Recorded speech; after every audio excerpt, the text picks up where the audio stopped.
خوشخبریوں کو بنیاد بنا کر تجارت کی جائے تو پھر معاشی خوشحالی کا سفر سالوں میں نہیں مہینوں میں طے ہوتا ہے۔ جوائنٹ کاروبار کے حوالے سے حضور علیہ الصلوۃ والسلام نے اور اللہ پاک نے بہت بڑی خوشخبری دی ہے۔ اس کی ایک وجہ یہ ہے کہ جوائنٹلی کاروبار میں زیادہ افراد شامل ہوتے ہیں، زیادہ خاندان شامل ہوتے ہیں، اور ان کے روزگار کا اور ان کے آمدنی کا دار و مدار اس کاروبار پر ہوتا ہے۔ اللہ پاک کو یہ جوائنٹ کاروبار بہت پسند ہے۔ ہم وہ خوشخبری سنانا چاہتے ہیں جو نبی کریم علیہ الصلوۃ والسلام نے اس طرح کے کاروبار کے لیے حضور نے عطا فرمائی۔ اس خوشخبری کو عرض کرنے سے پہلے ایک چیز لازماً سمجھ لیں گے تو وہ خوشخبری سمجھ جلد آئے گی۔ وہ یہ ہے کہ اگر کسی بھی کاروبار میں جتنے پارٹنرز ہوا کرتے ہیں ان میں ایک پارٹنر اگر کوئی وی آئی پی ہو، اس کا گورنمنٹ کے ساتھ کوئی گہرا تعلق ہو، تو ہم سمجھتے بھی ہیں اور دیکھتے بھی ہیں کہ ایسے کاروبار میں ترقی بہت جلد ہوتی ہے، رقم کی وصولی میں دیر نہیں لگتی۔ وجہ مال کا خریدار جس نے خریدنا ہوتا ہے اس پارٹی سے جس کے اندر ایک بہت بڑی شخصیت انوالو ہوتی ہے، تو مال کا جو خریدار ہوتا ہے اس کو پتہ ہوتا ہے کہ میں نے جلد پیمنٹ کرنی ہے اس پارٹی کو، اگر پیمنٹ نہ کی یا میں نے اس کی پیمنٹ میں تاخیر کر دی تو وہ بڑے اونچے ہاتھ والا ہے، ان کا بڑا تعلق ہے، تو اگر میں نے نہ دیا، اس کو پیمنٹ نہ کی تو میری دکان، میرا سیل پوائنٹ وہ سیل کرا دے گا، اور اس نے ایک فون کرنا ہے تو میرا لائسنس ہی کینسل ہو جائے گا۔ تو اس حکومتی بندے کی انوالومنٹ اور شمولیت اور پارٹنرشپ کی وجہ سے وہ پورا کاروبار جلد اٹھتا ہے، اسے عروج ملتا ہے۔ سو برادران، اب میں اس نقطے کو سمجھا کر حضور کی بات لا رہا ہوں تاکہ جب ہم اس کاروبار کو دیکھتے ہیں جس میں کوئی وی آئی پی شخصیت انوالو ہوتی ہے، اس کے پیسے نہیں ڈوبتے اور پیمنٹس مال کی بہت جلد ہوتی ہے، تو ہزاروں سے لاکھوں میں وہ کاروبار اوپر جاتا ہے۔ اب آئیے، اللہ کے محبوب نے جوائنٹ کاروبار والوں کو اس سے بھی بڑی اونچی خوشخبری دی۔ حضور علیہ الصلوۃ والسلام نے ارشاد فرمایا، حدیث قدسی ہے، ہم درود پاک پڑھ کر یہ عرض کریں گے اور سنیں گے تاکہ ہمیں حدیث پاک کا فہم اور فیض حاصل ہو سکے اور ہم اپنے ذہن کو بدل سکیں اور ہماری سوچ اور ہمارا فکر جو ہے وہ اس حدیث پاک کی طرف متوجہ ہو جائے۔ ہم درود پاک پڑھیں گے، پھر میں حضور کی وہ خوشخبری سناتا ہوں۔ الصلاۃ والسلام علیک یا سیدی یا رسول اللہ وعلی آلک واصحابک یا سیدی یا حبیب اللہ۔ حضور علیہ الصلوۃ والسلام نے جوائنٹ کاروبار کے لیے جو خوشخبری عطا فرمائی، حدیث قدسی ہے، جب بھی دو آدمی جوائنٹ کاروبار کا آغاز کرتے ہیں تو اب حدیث قدسی کے الفاظ یہ ہیں، حضور نے فرمایا، میرا اللہ فرماتا ہے، ایک ایک لفظ انتہائی قابل توجہ ہے، سمجھ آ جائے تو وہی بات کام کی ہوتی ہے، اوپر سے گزر جائے تو فائدہ اتنا نہیں ہوتا۔ حضور علیہ السلام نے ارشاد فرمایا کہ میرا رب فرما رہا ہے انا ثالث الشریکین، جب دو افراد، ملک، پارٹیاں، خاندان، دو افراد یا اس سے زائد مل کر کاروبار کرتے ہیں، اللہ اکبر، اللہ کو یہ جوائنٹلی محنت کرنا، رزق حلال کے لیے تگ و دو کرنا، اور دو خاندان یا اس سے زیادہ لوگ جب مل کر رزق حلال کے لیے، تجارت کے لیے کوشش کرتے ہیں، اتنی بڑی خوشخبری ہے، اتنی بڑی خوشخبری اور سعادت مندی ہے۔ حضور علیہ السلام نے ارشاد فرمایا، میرا اللہ فرماتا ہے اس طرح کے جب کاروباری حضرات مل کر کام کا آغاز کرتے ہیں تو وہ دو تاجر ہوتے ہیں، دو پارٹیاں ہوتی ہیں، دو خاندان ہوتے ہیں۔ حضور نے فرمایا، میرا اللہ فرماتا ہے انا ثالث الشریکین، ظاہر میں وہ دو لوگ ہوتے ہیں، حضور نے فرمایا میرا اللہ فرماتا ہے ان دونوں میں تیسرا میں خود ہوتا ہوں، ان دو کے ساتھ۔ یہ بہت بڑی بات ہے، ہم عمر گزار بیٹھے، سمجھ ہی کچھ نہیں آئی، بس آئے گئے ٹھاپا۔ انا ثالث الشریکین، جب دو کاروباری لوگ اس طرح رزق حلال کے لیے تجارت میں انوالوڈ ہوتے ہیں، میرا اللہ فرماتا ہے انا ثالث الشریکین، ان دو میں تیسرا میں ہوتا۔ تو گورنمنٹ کا ایک بندہ کاروبار میں ہو، اگر وہ کاروبار چمکتا ہے تو اس کاروبار کا کیا کہنا جس میں احکم الحاکمین خود شامل، وہ کتنی تیزی سے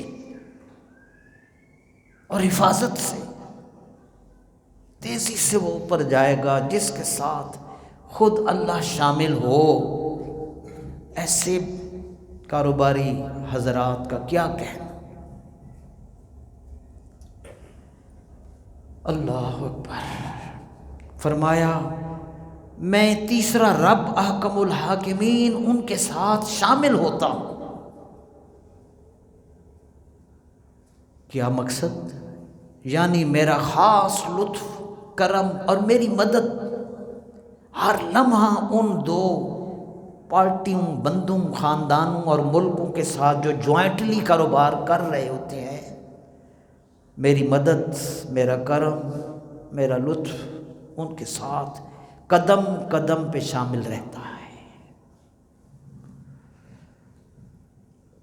سو برادران، پھر جب اس اللہ کا کرم اور اس کی مہربانی ان کاروباری حضرات کے ساتھ چلتی ہے، مہربانی اس کی چلتی ہے، پھر کیا ہوتا ہے؟ میں نے آپ کو مثال پہلے دی کہ وہ کاروبار تیزی سے جاتا ہے جس میں عام گورنمنٹ کا کوئی عہدیدار شامل ہوتا ہے، اس کو پتہ ہوتا ہے کہ اس کا ایک فون آئے گا، حکومت بھی، پولیس بھی، قانون بھی نرم ہو جائے گا، منٹ میں میری گاڑی کلیئر ہوگی۔ سو برادران، جب اللہ پاک خود کاروباری حضرات کا اس کے ساتھ ہوتا ہے تو پھر کیا ملتا ہے؟ بس پھر عروج ہی عروج، اس پارٹی کو، اس کاروبار کو عروج ہی عروج، عزت ہی عزت، نیک نامی، مارکیٹ میں بہت جلد اٹھان ملتی ہے۔ کئی لوگ سالوں سے کر رہے ہوتے ہیں کام، ان کو اتنا عروج نہیں ملتا جتنا یہ چند دن میں آئے اور ان کو اٹھان ملتی۔ بہت بڑا ویلڈ سبجیکٹ ہے آج کا، میں چاہوں گا کہ مجھے بھی آپ کو یہ سمجھ آ سکے۔ بہت جلد اس کا نام مارکیٹ میں پھیل جاتا ہے، مگر یہ حدیث ختم نہیں ہوئی، جتنا بڑا انعام ملتا ہے اتنی بڑی شرط بھی ساتھ ہے۔ اس کو آج سمجھ کر اٹھو گے تو مسجد سے دامن بھر کے اٹھو گے، اور آپ کی دکانوں میں، کاروباروں میں خوشیاں اور لہریں بہریں ہو جائیں گی۔ ایک جملہ تھا، اب حضور علیہ السلام نے اللہ کے اس لطف و کرم اور امداد کی شرط بیان کی۔ وہ بھی اللہ خود فرماتا ہے کہ میرا لطف اور میری مدد ان دو پارٹیوں کے ساتھ کب تک رہتا ہے، میرا کرم؟ فرمایا ما لم یخن احدہما صاحبہ، جب تک ان دو پارٹیوں اور ان دو پارٹنرز میں سے ایک بھی دوسرے کے ساتھ خیانت نہیں کرتا، جب تک دونوں دیانت سے چلتے رہیں گے میرا کرم بھی ساتھ ساتھ چلتا رہے گا۔ یہ جملہ ہے، ایک جملے نہیں، کمال کی بات ہر جملے میں، ما لم یخن احدہما صاحبہ، جب تک ان دونوں پارٹیوں میں سے ایک دوسرے کے ساتھ خیانت نہ کرے تو میرا کرم اسی طرح چلتا رہے گا۔ تو بس امانت اور دیانت، honesty is the best policy, یہ کہانی ہم نے لکھی تھی۔ تو یہ دیانت اور امانت یہ ایک ایسا جوہر ہے جو فرد کو، قوم کو، افراد کو، خاندان کو اور پورے ملک کو اٹھاتا ہے۔ دیانت، جب تک یہ ایک دوسرے کے ساتھ خیانت نہیں کرتے، اللہ کی مدد ان کا ہر موڑ پر، ہر ڈیل میں اللہ کی مدد ان کا استقبال کرتی ہے۔ جو بھی سودا کیا، ٹھیکہ مل گیا، پیمنٹ آ گئی، آرڈر مل گئے، پی او مل گیا، پرچیزنگ آرڈر مل گیا، سیمپل پاس ہو گیا، فوراً بینک میں آپ کے اکاؤنٹ ٹرانزیکشن پیسے میں آ گئی۔ اللہ کی مدد، آپ کا کوئی کمال نہیں، آپ نے محنت کی، دیانتداری سے چلے۔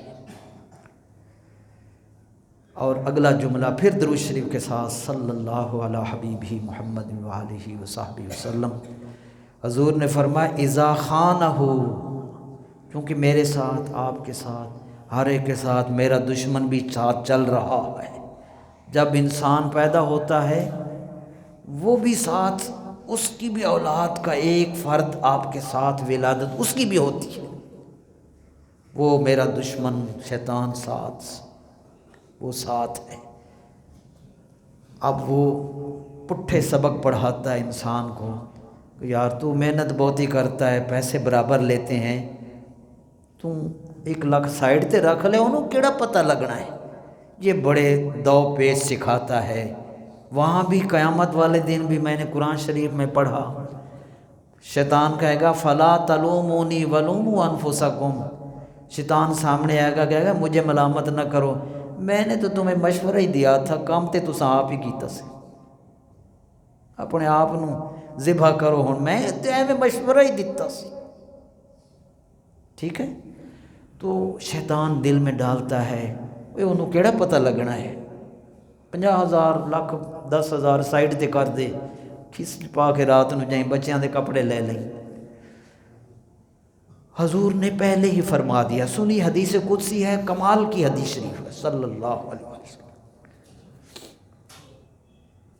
فرمایا جب اذا خانہ، جب ان دونوں میں سے ایک فرد، ایک پارٹی، پہلے 2 تھے نا، ایک، جب ان میں سے ایک شخص، ایک پارٹی، ایک پارٹنر خیانت کرنے لگتا ہے، اب کیا ہوتا ہے؟ بہت بڑی سمجھ والی بات ہے۔ ہمارے رسول کریم نے میلاد پاک کے حوالے سے امت کو یہ تحفہ عطا فرمایا۔ حضور علیہ السلام نے فرمایا، میرا اللہ فرماتا ہے جب ان 2 پارٹیوں میں سے ایک پارٹی یا ایک شخص خیانت کا مرتکب ہوتا ہے پیسے سائڈ تے کر لے، پیسے پی گیا کوئی نہیں، کم ملیا ہی نہیں، ہزاروں طریقے شیطان سکھا دیتا ہے۔ تو اب حدیث پاک کے الفاظ ہیں، اللہ فرماتا ہے جب ایک پارٹنر 2 نمبریاں کرنے لگتا ہے، خرجت من بینہما، تو میں ان دونوں پارٹنر سے میں الگ ہو جاتا، میں ان دونوں سے میں الگ ہو جاتا۔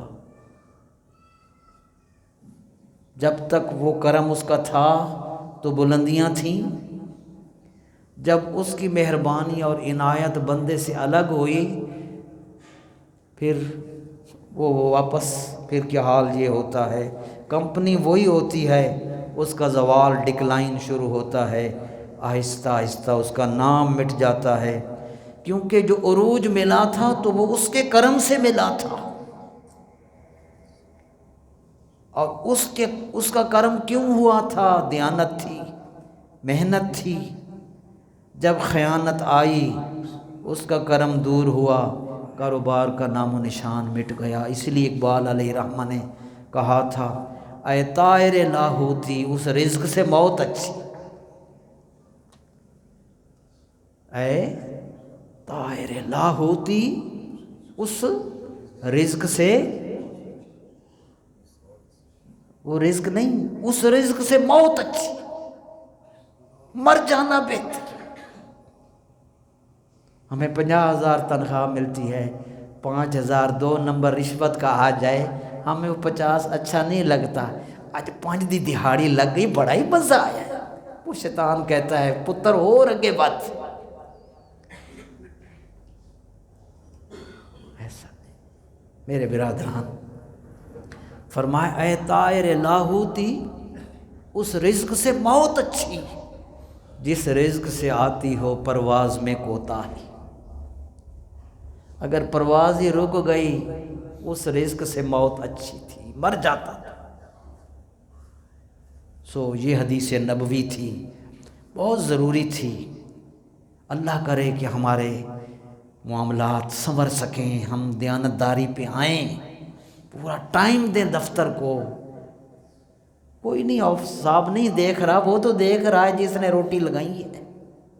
دیانتداری اللہ کو پسند ہے۔ خدا کی قسم میں نے قرآن شریف کا مطالعہ کیا، آپ برادران حیران ہوں گے کہ قرآن شریف میں اللہ نے 8 نبیوں کا جب تعارف کروایا، پہلے میں آپ کو ان کے نام بتا دوں، اتنے بڑے بڑے نبیوں کے نام ہیں، پیغمبر، ساری امت کے اولیاء ان کا مقابلہ کہاں کریں، پیغمبر۔ میں آپ کو انبیاء کے نام بتا رہا ہوں، 7 انبیاء علیہ السلام ہیں قرآن شریف میں۔ اللہ نے جب ان کا تعارف کروایا، وہ انبیاء علیہ السلام کون سے ہیں؟ حضرت یوسف، حضرت موسیٰ، حضرت نوح علیہ السلام، حضرت ہود، حضرت صالح، حضرت لوط اور حضرت شعیب علیہ السلام۔ یہ 7 انبیاء کا اللہ نے قرآن میں جب تعارف کروایا، آپ حیران ہوں گے کہ ان کے تعارف کے لیے ان نبیوں نے، آخری 5 انبیاء نے جب اپنی قوم کے سامنے تبلیغ کے لیے گئے، قرآن کہہ رہا ہے، تو اپنی کفار اور مشرکین کے سامنے ان نبیوں نے جن الفاظ سے اپنا تعارف کروایا وہ سنیے۔ کوئی اور کوالٹی یا ان کی عظمت یا کوئی خوبی کا نہیں ذکر کیا، ان انبیاء میں سے 5 نے، بلکہ 7 کے بارے میں یہ کوالٹی قرآن شریف میں موجود ہے۔ وقت کم ہے۔ ان نبیوں نے ان قوم سے کہا، انی رسول امین، اے کفار و مشرکین میں اللہ کا رسول بھی ہوں اور امانت دار بھی ہوں۔ کیا رسول کافی نہیں تھا؟ نبی ہونا کافی نہیں تھا؟ خالی رسول ہی کا؟ قرآن میں اللہ نے فرمایا میرا فلاں نبی گیا، اس نے یہ تعارف، فلاں گئے انہوں نے اپنی قوم کو یہ تعارف کروایا، میں امانت دار رسول ہوں۔ برادران، تو امانت ایسا جوہر ہے جو نبیوں کی خوبی اللہ نے قرآن میں بیان کی۔ وہ رسولوں کا تعارف تھا، اور ہم تو اس پیغمبر کے امتی ہیں جو امام الانبیاء ہیں، امام الانبیاء ہیں۔ اور حضور علیہ السلام کی اس عظمت پر قربان جائیں، ان نبیوں نے قوموں سے کہا کہ ہم رسول بھی ہیں، امین بھی ہیں، اور ہمارے محبوب کا کیا کہنا، ہمارے محبوب کی اس امانت داری کا کیا کہنا۔ حضور نے خود نہیں کہا کہ میں امین ہوں۔ جب حجر اسود کو نصب کرنے کی بات آئی تھی، ساری رات قریش کے قبیلوں کے بڑے بڑے جتنے تھے ان سب نے جاگ کر ان کے بندوں نے رات گزاری تھی کہ کہیں فلاں قبیلے کا کوئی بندہ اٹھ کر خود نہ حجر اسود لگا دے تو یہ عزت ہمیں نہیں ملے گی۔ انہوں نے جاگ کر پوری رات گزاری۔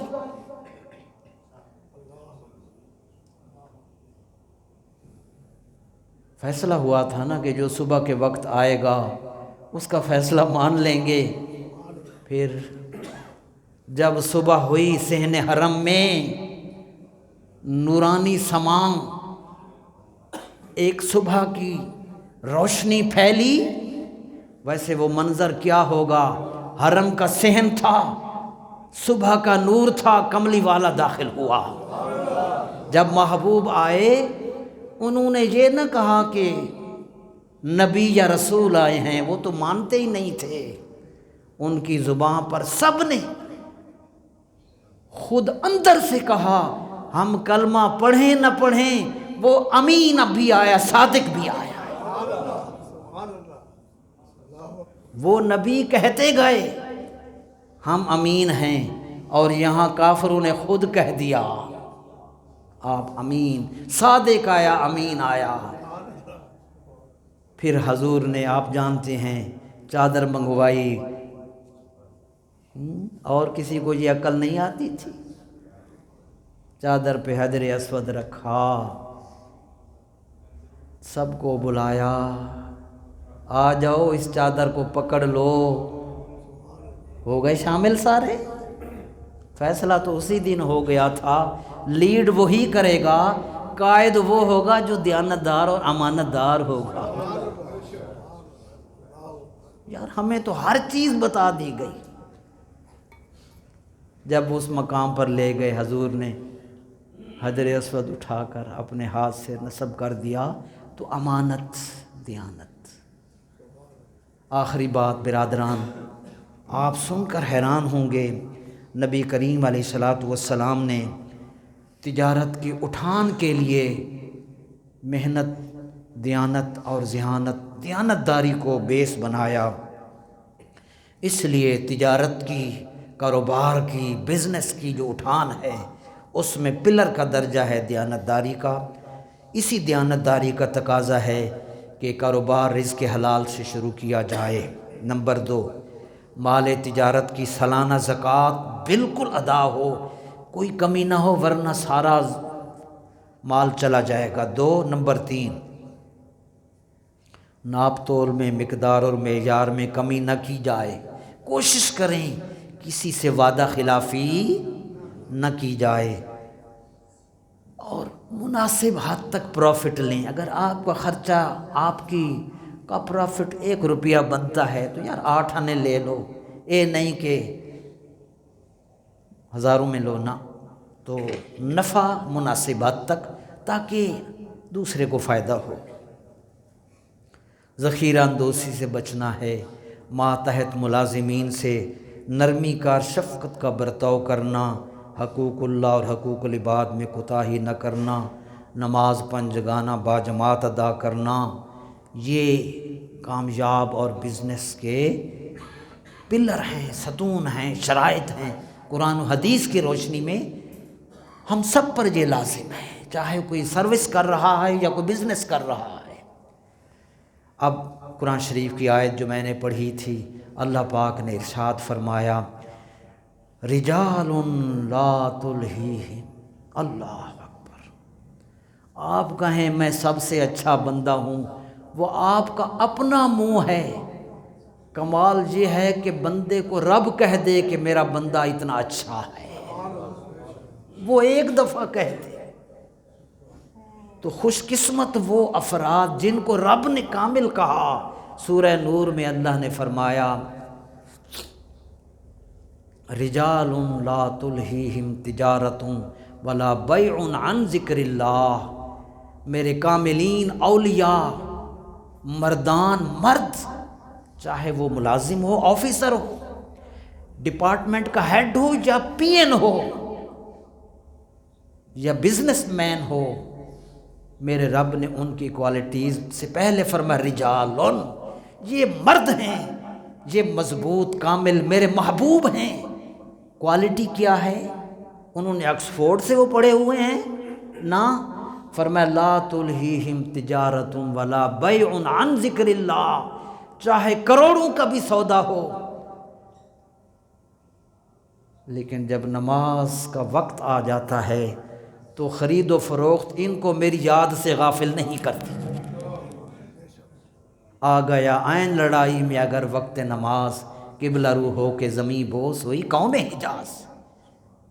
فرمایا ان کو یہ خرید و فروخت، شادی بیاہ کی مشغولیات سے غافل نہیں کرتی۔ وَإِقَامِ الصَّلَاةِ وَإِيتَاءِ الزَّكَاةِ، پابندی سے نماز زکوٰۃ ادا کرتے ہیں۔ کیوں؟ فرمایا یخافون یوما تتقلب فیہ القلوب والابصار، کیونکہ یہ میرے مقرب بندے اس قیامت کے دن سے ڈرتے ہیں جس دن لوگوں کی آنکھیں پھٹی کی پھٹی رہ جائیں گی اور دل دہل جائیں گے۔ لیجزیہم اللہ احسن ما عملوا، تاکہ قیامت والے دن میں ان اپنے پیاروں کو بلا بلا کر ان کو ان نیک کاموں کا اجر عطا فرماؤں گا۔ یہ ہے کاروبار اور اس کی اٹھان۔ اس لیے نبی کریم علیہ السلام نے سچے اور دیانتدار تاجر کے لیے بہت بڑی خوشخبری، ترمذی شریف کی حدیث ہے، حضور نے فرمایا التاجر الصدوق الامین مع النبیین والصدیقین والشہداء، سچا اور امانت دار، چونکہ امانت نبیوں کی کوالٹی تھی، اس کے دل میں تھی، سچا اور امانت دار تاجر قیامت کے روز انبیاء، صدیقین اور شہداء کی صف میں کھڑا ہوگا۔ وہی نہیں آئی تھی اس پر، اس نے نبوت کا جھوٹا دعویٰ بھی نہیں کیا تھا امتی، مگر سچا اور دیانتدار تاجر تھا۔ اللہ پاک سب کے سامنے اس کو بلا کر انعام والوں کی صف میں اس کو کھڑا کر دے گا۔ اللہ نے فرمایا جو بھی اللہ رسول کے کا کہنا مانتا ہے اس کو عظیم کامیابی ملتی ہے، بس تیرے ذکر کی ہیں یہ برکتیں، میرے بگڑے کام سنور گئے، اور تیری یاد ہے جہاں دل نشیں وہیں رحمتوں کا نزول ہے۔ اللہ تعالیٰ فہم عطا فرمائے۔